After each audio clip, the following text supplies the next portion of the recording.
Romans 2:12-15.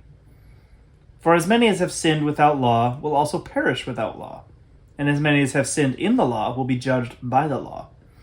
For not the hearers of the law are just in the sight of God, but the doers of the law will be justified. For when Gentiles who do not have the law by nature do the things in the law, these, although not having a law, are a law to themselves, who show the work of the law written in their hearts, their conscience also bearing witness, and between themselves their thoughts accusing or else excusing them. It has been said that because of this section we do not need to obey the law, because the Gentiles in this passage never did, and God accepted them. This understanding is severely lacking in understanding the context of what Paul is teaching. Let's dig deeper. Paul uses obedience to the law as a gauge of one's heart.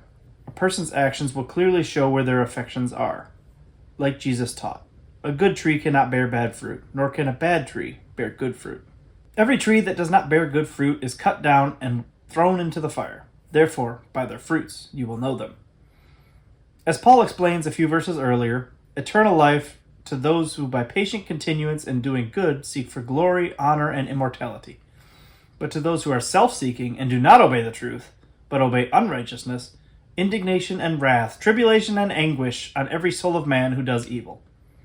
Thus Paul rightly shows that one's justification does not come from the works that they do, but from the intentions of their heart, and the intentions of one's heart can be seen by the works that they do. In short, works don't justify a person, but they do authenticate one's justification. So, to apply this understanding of the context to the section in question, we can now see that obedience to the law isn't at the heart of the matter. Obedience is symptomatic of a faithful and God-fearing heart. Thus, the Gentiles that do not have the law show the work of the law written on their hearts because they are those of faithfulness and a desire to serve the Lord in whatever capacity they can. This is all the Lord ever desired for his people.